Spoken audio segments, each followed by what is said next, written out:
Hoje nós vamos trabalhar esse tema, a esperança para o teu futuro. Capítulo de número 31 de Jeremias, versículo de número 17.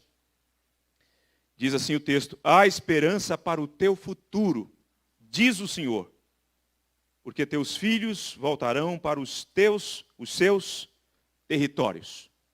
Nós vamos nos prender a esta expressão: há esperança para o teu futuro, diz o Senhor.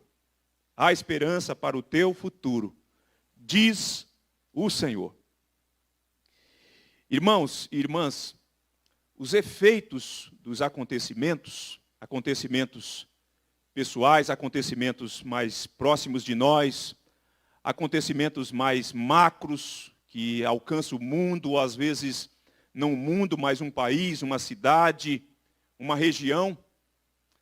Os acontecimentos, eles tendem a nos afetar e a afetar também a nossa esperança, o nosso modo como nós vamos passar a olhar o futuro depois de um determinado acontecimento. De uma coisa que veio e que tirou debaixo dos seus pés o seu chão, e você ficou a priori sem saber o que fazer, qual o rumo a seguir, isso em razão daquilo que você experimentou como resultado do acontecimento. E nesse sentido, o acontecimento que acontece, que vem de modo a mexer com as suas emoções, a tirar a sua estabilidade, ele tende também a afetar a sua esperança. Tende a afetar a sua esperança. E esse texto que nós lemos nessa noite, é um texto que está dentro de um contexto histórico de um povo que está experimentando os efeitos de um acontecimento. Qual seja, Israel foi levado cativo para a Babilônia. Israel foi tirado da sua pátria, da sua terra, do convívio com seus irmãos. E Israel se encontrava nesse momento como escravo de Nabucodonosor. Israel está muito abatido, o povo de Israel está muito abatido por conta de tudo que eles têm vivenciado. Embora Deus tenha alentado o coração de Israel, adiante das falas dos falsos profetas, os falsos profetas têm dito o seguinte: olha, o tempo de vocês aqui não vai durar mais do que 2 anos. Daqui 2 anos vocês estão retornando para Jerusalém. E aí Deus levanta Jeremias, você pode constatar isso no capítulo 29, e diz: negativo. A profecia de Jeremias, nos capítulos anteriores ao capítulo 29, é de que o povo vai ficar na Babilônia 70 anos. E estando na Babilônia 70 anos, o povo deve construir, deve edificar, deve casar, deve dar os seus filhos em casamento, suas filhas, e deve tomar também filhas para se casarem com seus filhos.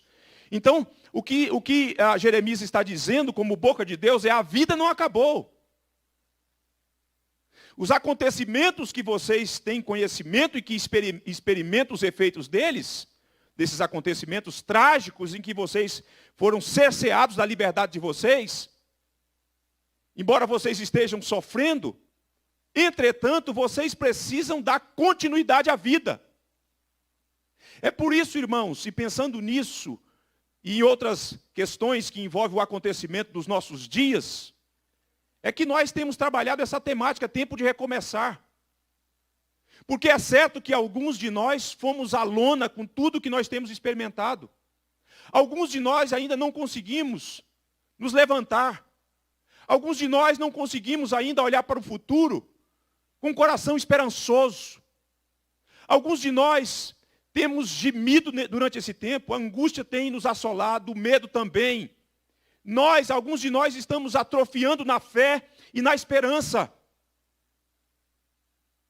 Depois de Deus, então, encorajar esse povo, de falar que a vida não acabou, que deve continuar tendo projeto de vida, projeto para a família, na Babilônia, mesmo no lugar onde para o povo era desconfortável, não era confortável estar na Babilônia, Deus está dizendo: foi eu que plantei vocês aí, fui eu quem coloquei vocês aí, e a terra da Babilônia também é minha, então plante aí, construa casas aí, casem aí, porque vocês vão ficar durante um tempo aí. Mas esse Deus que conhece o coração do seu povo, que sabe que o povo está afetado por conta disso, Deus agora vem mais uma vez, e nesse capítulo maravilhoso, Deus traz essa palavra boa. Esse capítulo maravilhoso, em que Deus faz promessas, em que Deus diz que não se esqueceu do povo, em que Deus diz que vai cuidar deles, que Deus vai trazê-los de volta, que Deus vai trazer os filhos de Israel para Jerusalém novamente. E é nesse contexto que Deus, além de falar para o povo que a vida não se encerrou, que Deus faz com que o povo olhe para o futuro, consiga olhar para o futuro, não baseado na circunstância, no que vê, no que é palpável, mas baseado no que Deus está falando. E aí Deus vem e diz: há esperança para o teu futuro. Há esperança para o teu futuro. E é tão importante, irmãos, entender isso, entender a voz de Deus, o que Deus estava dizendo para o seu povo ali, o que Deus está dizendo para nós aqui, hoje. Porque nós tendemos, diante dos acontecimentos, das situações trágicas, a olharmos para as circunstâncias para perceber e para apoiar a nossa esperança nas circunstâncias, nos meios. E isso pode culminar com uma frustração terrível, com uma decepção trágica. Por exemplo, vamos pensar aqui como que nós seres humanos, como funciona a nossa mente, a nossa cabeça. Quando o nosso atual presidente foi eleito em 2018, nós reivindicávamos mudanças na políticas, mudanças que pudessem trazer efeitos no aspecto econômico do nosso país, que pudesse voltar a gerar empregos para as famílias brasileiras. E o nosso atual presidente montou a sua equipe, chamou um ministro, um homem preparado para ser o ministro da Economia, e foi preparando e montando a sua equipe. E esse projeto, portanto, político, em que nós também tínhamos as nossas esperanças, e por que não dizer temos as nossas esperanças, ele é baseado em fatores circunstanciais, de como que o mercado econômico vai funcionar, de como que essas coisas vão se ajustar, para depois de elaborar um plano robusto, pujante, para trazer efeitos e produzir bons efeitos para a sociedade brasileira, para o povo brasileiro, então ir implementando, para que o povo comece a experimentar isso. Mas por que isso se dá com base em vários fatores, nos que são circunstanciais e em outros fatores também? É porque o homem trabalha em cima do que ele vê, do que ele consegue mensurar, em cima dos prognósticos. E por certo, nem o nosso presidente e nenhum de nós, e nem o mundo, por que não dizer, nem o mundo, aguardava ou esperava que em 2020 o mundo fosse experimentar um dos momentos ou um evento na história da humanidade dos mais trágicos, um dos mais sofridos, como nós temos experimentado. E aí tudo que se foi planejado na economia, e a economia estava em ascensão, irmãos. A economia do nosso país estava em ascensão. De repente a coisa ficou estagnada. E agora nós começamos a pensar, e o presidente e a sua equipe começam a pensar o seguinte: se isso perdurar por mais um pouco, nós vamos sofrer um rombo nos cofres públicos. Porque tem que acudir o necessitado, não pode deixar à mercê da própria sorte o pobre, o desempregado. Mas a pessoa que está falando aqui, há esperança para o teu futuro, ele não falou com base na circunstância. O que está em xeque aqui é o próprio caráter de Deus. É a promessa de Deus, é o fato de quem Ele é o seu ser que está envolvido aqui. Deus está falando, e o Deus que está falando é o Deus fiel, irmãos. É o Deus que conhece o ontem, o hoje e o amanhã, e não precisa das circunstâncias para abençoar o seu povo, para tornar o seu povo próspero, para dar uma guinada na história do seu povo. Deus não precisa dos meios. Ele não está refém daquilo que o homem vê, daquilo que o homem se apega. E sabe, irmãos, O futuro, para nós, é como uma cortina escura, especialmente em tempo de crise. A cortina se encontra diante de nós, está na nossa frente, mas nós não sabemos o que está por detrás da cortina. Por certo, há alguma coisa, mas para aqueles que são céticos, para aqueles que ficam deprimidos diante de situações difíceis e de crises, o que paira no coração das pessoas, sabe o que é? Incertezas quanto ao futuro. Dúvidas, medo. E é por conta disso que algumas pessoas ficam mobilizadas e aí elas não planejam mais, elas não esperam mais coisa alguma, porque elas olham e o que elas veem é a cortina. E elas pensam, do outro lado vai ver que existe um buraco vazio. E isso amedronta. Essa sensação de não saber o que nos aguarda no dia de amanhã. O amanhã, nesse sentido, para a maioria das pessoas que passam pelo drama, é um amanhã que assusta. E assusta muito. E assusta muito. Talvez, mais do que em outros tempos, o momento pelo qual nós estamos passando revelou de modo mais amplo o nosso coração. Aquilo que estava escondido no nosso coração, que ninguém conseguia ver, nesse tempo de crise tem sido descortinado. E ao ser descortinado, o que aparece?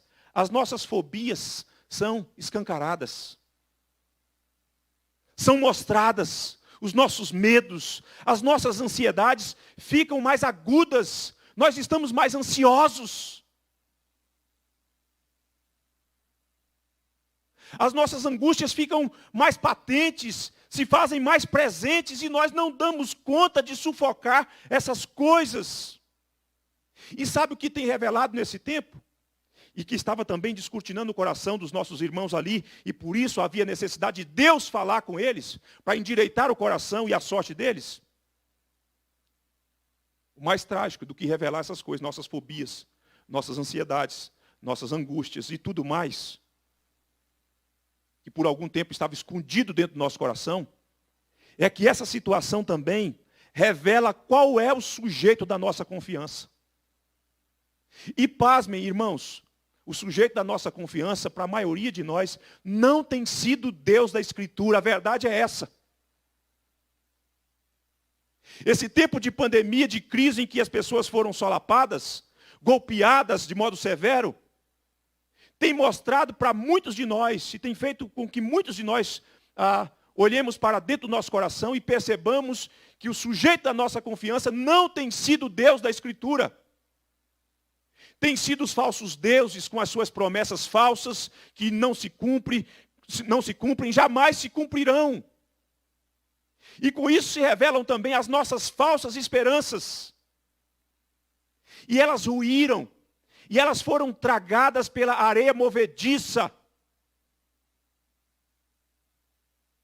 Entretanto, Deus nessa noite vem e nos fala: há esperança para o teu futuro. Mas não é esperança com base no que você vê, com base no que você apalpa, é com base no que eu estou falando, é com base no meu caráter, no meu ser. Vocês podem confiar em mim. O futuro também é meu. O futuro também é meu. E diante disso, irmãos, brotam algumas perguntas do nosso coração no tempo de crise. Do tipo, e agora? O que eu vou fazer da minha vida?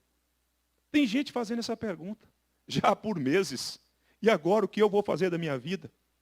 Eu tinha um plano certinho, eu tinha um projeto, eu tinha um alvo, eu tinha uma meta, e de repente todas essas coisas foram removidas e agora eu não sei mais o que fazer. Alguns estão perguntando, como será o dia de amanhã? Como será o dia de amanhã? Relacionado ao futuro, lembra da metáfora da cortina que está diante de nós? Como será o meu dia de amanhã? Incertezas, dúvidas. O que vai ser do meu futuro? O que vai ser do meu filho? O que vai ser da minha filha? O que vai ser da minha família diante de tudo que a gente tem experimentado? Entretanto, Deus vem e nos fala nessa noite: há esperança para o teu futuro. As perguntas brotam do nosso coração, emergem do nosso coração, e Deus traz resposta. Resposta que vem dos seus lábios, respostas que estão em sua palavra, e nessa noite Ele está nos falando: há esperança para o teu futuro. Há esperança para o teu futuro, IPG2. Há esperança para os nossos filhos. Sim, há esperança. E aqui nessa noite, nesse texto, em que nós ouvimos o eco gracioso e poderoso da voz de Deus, eu quero compartilhar com vocês duas verdades apenas. Esse texto, no capítulo 31, nós poderíamos tirar pelo menos umas 10 lições sobre essa afirmação que Deus faz aqui. Mas eu vou me concentrar em duas. Por que há esperança para o teu futuro? Essa é uma pergunta que você precisa fazer à luz do que Deus está afirmando. Deus está dizendo: há esperança para o teu futuro, diz o Senhor. E aí você pergunta, e eu pergunto, e nós perguntamos: por que há esperança para o nosso futuro? Em primeiro lugar, porque o Senhor governa absolutamente. Se você não entender isso, você naufraga. Se essa verdade não ficar alojada no seu coração, não dominar a sua mente, o seu ser, se ela não for parte das suas convicções que estão atreladas e apoiadas naquilo que Deus disse, você corre o risco de naufragar, de ser engolido, de se perder, de ficar como aqueles que não têm esperança. Há esperança para o teu futuro, porque o Senhor governa absolutamente. Vejam, nesse texto, volte na sua Bíblia no capítulo 29, no versículo 4, para a gente entender isso dentro desse contexto, esse governo de Deus sobre o povo, sobre a história e a circunstância que o povo estava inserido, do sofrimento. O contexto mostra claramente o Senhor dos exércitos governando de modo absoluto. Olha o capítulo 29, versículo 4. Deus falando com o povo num contexto em que os falsos profetas estavam dizendo assim: que nada, vocês vão ficar aí só 2 anos. Aí Deus fala: negativo. Jeremias vai lá, manda uma carta para esse povo, escreva uma carta e diz para eles qual é a verdade. E aí Deus começa dizendo assim para eles: assim diz o Senhor dos exércitos, o Deus de Israel, a todos os exilados que eu... Quem foi que levou o povo para a Babilônia, irmãos? Humanamente falando, quem foi? Quem foi o sujeito da ação de Deus? Nabucodonosor. Mas aqui Deus diz que quem é que levou? Eu deportei de Jerusalém para a Babilônia. Nabucodonosor foi só o meu instrumento, mas quem carregou vocês, quem levou vocês para a Babilônia para ficar 70 anos lá, fui eu.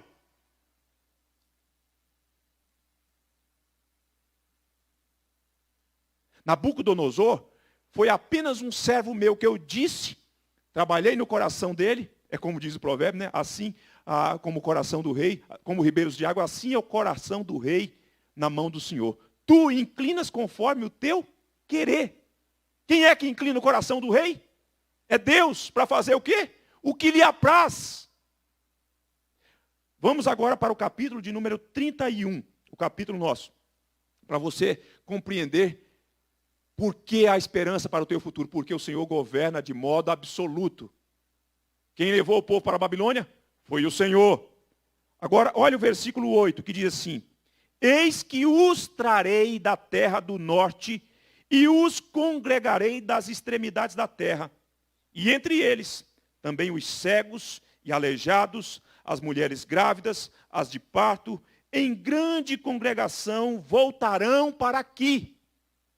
Olha o versículo 10, diz assim: ouvi a palavra do Senhor, ó nações, e anunciai nas terras longínquas do mar, e dizei: Aquele que espalhou a Israel, o congregará e o guardará como o pastor ao seu rebanho. Quem está no controle, irmãos? Quem está no controle levando? E quem está no controle para trazer de volta? Deus. O Senhor dos exércitos. O Deus que nos fala nessa noite, há esperança para o teu futuro. É Ele que está no comando. A sala de comando do governo de Deus não está aqui embaixo, Wilter. Está em cima. A sala de comando, de controle do governo de Deus não está aqui embaixo, está em cima. Deus leva, Deus traz, Deus puxa as pedras para aqui, para ali, para acolá. Deus faz conforme lhe apraz. O faz para a glória do seu nome e o faz para o bem da sua igreja, irmãos. Há esperança para o teu futuro. Porque o Senhor governa absolutamente. Escute a voz do Senhor por meio de sua palavra, quando ele diz no Salmo de número 96, versículo 10, diz assim: dizei entre as nações, reina o Senhor. Reina o Senhor. Um povo que está convencido de que o governo é de Deus, é um povo que deve dizer para as nações que estão desesperadas, reina o Senhor. O Senhor está governando.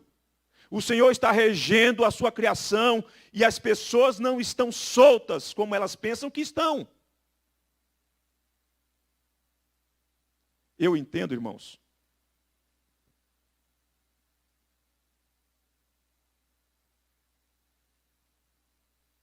Eu entendo que o surgimento do coronavírus, da Covid-19, ele tem a ver com a queda. A queda mexeu com tudo quanto Deus criou, com a ordem da criação, com a harmonia da criação. Tudo foi criado por Deus, mas uma vez que desajustou a criação, foi desajustada pelo pecado, então o coronavírus, ele é resultado da queda. Mas uma coisa que a gente precisa entender, que o coronavírus está debaixo do governo de Deus. Porque nem mesmo a entrada do pecado no mundo estava fora do controle de Deus. Isso parece estranho. E parece que deixa a nossa cacholinha, que já é limitada para compreender determinadas coisas, em crise. Mas quando a gente olha para essa história macro e para a história pessoal de cada um de nós, a gente precisa entender isso. Nós precisamos, à semelhança do salmista, no Salmo 103, versículo 19, cantar como ele, cantar em coro, dizendo assim: nos céus estabeleceu o Senhor o seu trono, e o seu reino domina sobre tudo.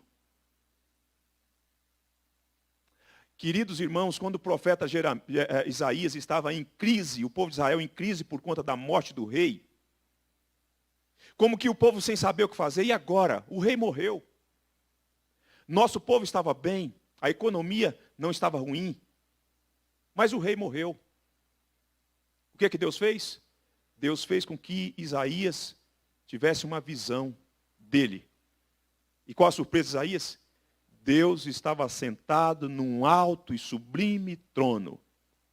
E os serafins, cada um com 6 asas, com 2 cobriam o rosto, com 2 voavam, com 2 cobriam os pés, e clamavam de uns para os outros: santo, santo, santo é o Senhor dos exércitos, e toda a terra está cheia da sua glória. Enquanto Isaías está em crise, o seu povo está em crise porque o rei morreu, Deus se revela e mostra assim: eu estou governando Isaías.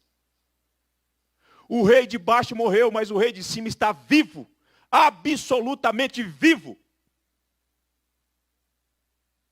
O que isso tem de implicação para o nosso coração inquieto e desassossegado, irmãos? Isso tem a ver com a verdade que provoca um efeito de trazer quietude para a nossa alma, de nos levar a nos aquietarmos diante de Deus. Aquietai-vos, diz o Senhor, e sabei que eu sou Deus.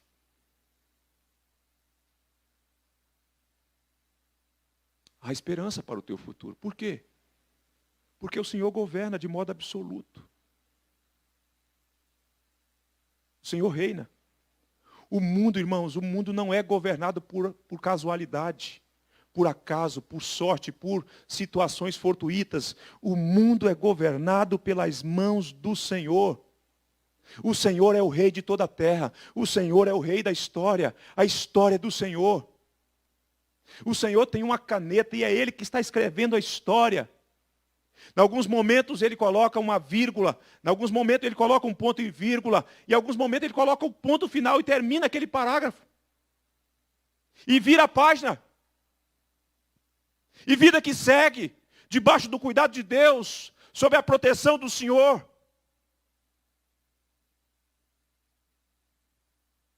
Deixa eu te dizer uma coisa. O seu futuro pertence ao Senhor, meu irmão.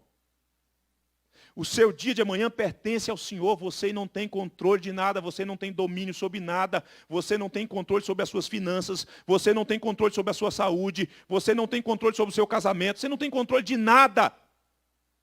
A sua vida pertence ao Senhor, a sua história, os seus dias, tudo que você tem, tudo que você é, estão nas mãos do Senhor. E Ele governa sobre tudo e sobre todos. E, portanto, preste atenção, o seu futuro não é incerto. O seu futuro é seguro. Porque o seu futuro foi planejado antes da fundação do mundo. Deus já havia planejado o seu futuro. Deus já havia estabelecido uma agenda para você. Conquanto você não saiba o que está por detrás da cortina, Deus sabe, porque Deus vê o que está do outro lado de lá. E, aliás, o que está do outro lado de lá foi Ele mesmo que preparou, está preparando para nós. O meu filho, João, eu falava com ele agora à tarde por telefone, e ele falava, papai, você vai pregar em qual texto agora à noite?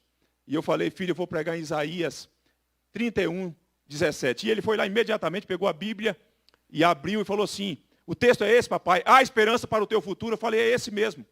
Papai, esse texto está dizendo o seguinte, ele disse, há dias melhores. Que maravilha. Esse texto está dizendo, papai, há dias melhores.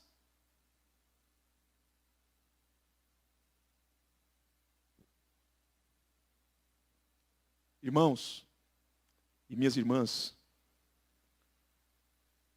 o nosso passado, o nosso presente e o nosso futuro sempre estiveram debaixo do comando do Senhor. Daquele que vê tudo, daquele que sabe tudo, daquele que conhece todas as coisas. No corredor da história, eu já usei essa expressão aqui, no corredor da história que nós estamos caminhando e às vezes o corredor fica mais estreito, mais apertado, a gente chora. Ô gente, a gente chora. A gente fica angustiado, a gente fica triste. A gente perde familiar. A gente perde o emprego. A gente perde a saúde. Eu nunca vi ninguém chegando para uma pessoa depois de uma determinada idade. Talvez alguns aqui não passaram por isso, mas vão passar certamente. Comigo já está acontecendo isso pelo menos há uma década. E a pessoa chegar assim para você, quando você completa mais um ano de vida, e falar assim, mais um ano de vida, a gente está ganhando mais saúde, ganhando mais força. Não, a pessoa fala assim, está ficando mais madura e mais experiente, hein? Porque o vigor vai, ó. E haja caixa de suplemento. Ômega 3, vitamina B. Agora, a vitamina D, né? Tempo de coronavírus, os médicos estão receitando para a gente vitamina D. Ó, sua vitamina D está embaixo, hein? Tem que tomar um solzinho aí, ó, pastor. Eu estou nessa aí. Mas sabe de uma coisa?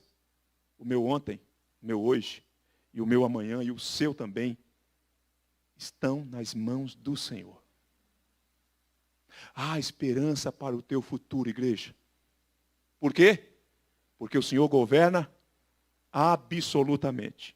Por que há esperança para o teu futuro? Em segundo lugar, porque o Senhor está presente constantemente. Porque o Senhor está presente constantemente. Esse povo que estava na Babilônia, se você for no livro do profeta Ageu, depois que volta a estar reconstruindo o templo, há uma expressão maravilhosa de Ageu, e ela não é confinada a um momento histórico. Eu me refiro ao fato do momento em que eles estão reconstruindo o templo. É uma fala de Deus que está atrelada à promessa, e que às vezes isso nos escapa dos nossos olhos, e a gente pensa que essa ideia da presença de Deus constante é uma coisa mais do Novo Testamento. Não. Esses irmãos que estavam ali no cativeiro, exilados, estão num contexto que não é confortável. E o contexto que não é confortável, que traz sobre nós dor, angústia e essas coisas que nós experimentamos, às vezes a gente tem sensação, de estar sozinho. Você fala assim, parece que eu estou sozinho. Parece que as coisas estão demorando demais, sabe, Suzana? A gente começa a pensar assim. Sabe, Carol? Mas é sensação. Sensação não é reflexo da realidade, não, irmãos. O Salmo 13, o salmista, ele faz, no versículo 1 e 2, 5 perguntas a Deus. Por conta da ideia do tempo demorado, tempo que se esticou demais. Das 5 perguntas, 4 perguntas, ele usa uma preposição e um advérbio. Até quando, Senhor? Esqueceste-ás de mim para sempre? Até quando ocultarás de mim o rosto? A sensação do salmista diante do drama dele era, Deus se esqueceu de mim. Deus se escondeu de mim. Eu estou numa crise aguda. Eu estou enfrentando oposição. Os inimigos não dão trégua. Os inimigos não baixam a guarda. Eu estou com a tristeza alojada no meu coração. E a sensação que eu tenho é que Deus me desamparou. Só que Deus não tinha desamparado. A presença de Deus não é determinada pelo que eu sinto. É determinada pelo que Deus prometeu, irmãos. Então, voltando ao livro de Ageu, no capítulo 2, tem uma expressão maravilhosa que a presença de Deus está atrelada à aliança. No versículo de número 5 diz assim, segundo a palavra da aliança que fiz convosco, quando saístes do Egito, o meu espírito habita no meio de vós, não temais, diz o Senhor. Desde que o povo promoveu a redenção do povo, lá do Egito, e que Deus fez aliança, Deus falou, eu falei com vocês quando eu tirei vocês do Egito, o meu espírito habita no meio de vós. É na Babilônia, é em Jerusalém, é no tempo de fartura, é no tempo de escassez, é no tempo de saúde, no tempo de enfermidade, é nos dias bons, nos dias maus. O meu espírito está no meio de vós, então não temais. O fato de que vocês estão na Babilônia é por conta da desobediência. Eu estou disciplinando vocês porque um pai que ama disciplina os seus filhos. A Babilônia era um instrumento de disciplina de Deus. Deus não queria esmagar o povo. Deus não queria matar o povo. Deus queria moldar o povo. Deus queria que o povo fosse parecido com ele. Era o seu povo santo.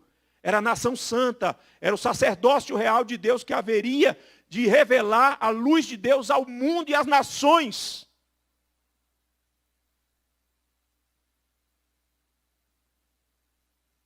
Então, vejam, por que a esperança para o nosso futuro? Vocês estão comigo, AM ou FM, irmãos? Vamos memorizar isso aí. Qual é a primeira verdade que nós estamos trabalhando nesse tema? Por que a esperança para o nosso futuro? Vamos dizer, é para a gente memorizar? Vamos dizer todos nós? Eu vou fazer a pergunta e vocês respondem. Como o coro que é treinado pela irmã Andréa. Vamos lá. Por que a esperança para o teu futuro, igreja? Amém. Em segundo lugar, por que a esperança para o teu futuro, igreja? Amém. Louvado seja Deus. E é no Novo Testamento que o nosso maravilhoso, amado Salvador Jesus Cristo, antes de ser assunto aos céus, antes de comissionar a igreja, Chico, ou na grande comissão da igreja, quando ele disse assim, olha, toda autoridade me foi dada nos céus, na terra. Portanto, ide e fazei discípulo de todas as nações, batizando-os em nome do Pai e do Filho e do Espírito Santo. E aí o Senhor disse, e eis que estou convosco. Quais os dias? todos os dias. Até quando? Até a consumação dos séculos. O que é que consta nessa sentença? Consta o presente e o futuro. Eis que estou convosco. Agora mesmo que estou falando, eu estou convosco. Estarei convosco. E até que a história feche. Agora, enquanto a história não se fechar, enquanto não houver a consumação, e vocês no exercício da pregação, de levar o evangelho, de testemunhar sobre o grande amor do meu Pai, e que eu fui a grande demonstração do amor do meu Pai lá na cruz, e que só há salvação em crendo nessa verdade, vocês vão enfrentar oposição, vocês vão deparar com pessoas violentas, pessoas vão perseguir vocês, pessoas vão bater em vocês, e há pessoas que vão matar vocês, mas em tudo isso, eu estou convosco todos os dias. A nossa esperança, portanto, não é uma esperança solta. Não é uma esperança falsa. Não é uma esperança baseada, gerada por aquilo que eu senti, por aquilo que eu idealizei, mas por conta daquilo que Deus falou, por conta da promessa de Deus. E a promessa de Deus consta da presença de Deus, dentre outras. Eu não vou te deixar sozinho. Você não estará desamparado, absolutamente não. Eu sou teu abrigo, eu sou teu escudo, eu sou teu ajudador, eu sou teu auxílio, eu sou a tua esperança. Eu sou o arrimo da tua sorte.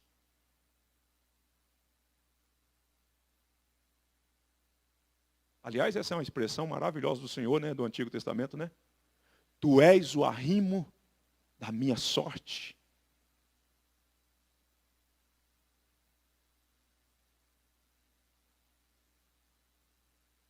Irmãos, ficar desamparado num mundo hostil, no mundo caído, no mundo enfermo, no mundo em que está em rebelião contra Deus, não é nada confortável. É perigoso. Andar sozinho, rumo ao futuro, é algo extremamente perigoso, não é bom e pode culminar com a tragédia. Andar sozinho, portanto, dá medo. Mas se eu tenho a consciência, se eu sei, de fato e de verdade, que eu não estou sozinho, de que existe uma mão grande segurando a minha mão pequena, eu vou rumo ao futuro. Eu não tenho medo de atravessar as cortinas que estão diante de mim, porque eu sei que o futuro é do meu Deus. E o que eles têm por detrás das cortinas é bom. Embora eu ainda não consiga ver, mas eu sei que é bom. E eu sei que eu vou adentrar os portais do futuro, não vou entrar sozinho. Pode parecer, na minha experiência, na minha sensação, de que por detrás das cortinas é escuro, é amedrontador. Mas quando eu colocar o meu pé no futuro, no dia de amanhã, os pés do Senhor estarão adiante de mim. E Ele vai me chamar, venha meu filho, venha servo meu. E Ele vai me tomar pelas mãos. E eu vou adentrar com Ele e nós seguiremos com Ele. Nós vamos finalizar o ano de 2020 dando graças a Deus. E vamos colocar os nossos pés no 2021 com a bênção de Deus. E os feitos de Deus não serão interrompidos. Não serão interrompidos. Nós temos a promessa dele. E ele seguirá conosco. Deixa eu te dizer uma coisa, entenda uma coisa aqui. Você não chegou até aqui, até o presente momento, no dia de hoje, você não chegou aqui sozinho. Você não chegou aqui porque você é melhor do que os outros. Você não chegou aqui porque você é mais sábio do que os outros. Você não chegou aqui porque você tem mais força do que os outros. Você não chegou aqui porque você é mais estrategista que os outros. Você chegou aqui porque a mão de Deus te trouxe até aqui. E essa mesma mão haverá de te guiar nos dias vindouros. Foi a mão do Senhor quem te trouxe até aqui. Foi a mão de Deus quem nos preservou até aqui. E há de nos preservar no dia de amanhã. Há esperança para o nosso futuro.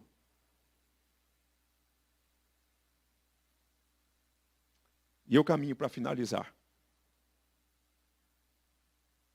Vamos rememorar? Por que a esperança para o teu futuro, igreja?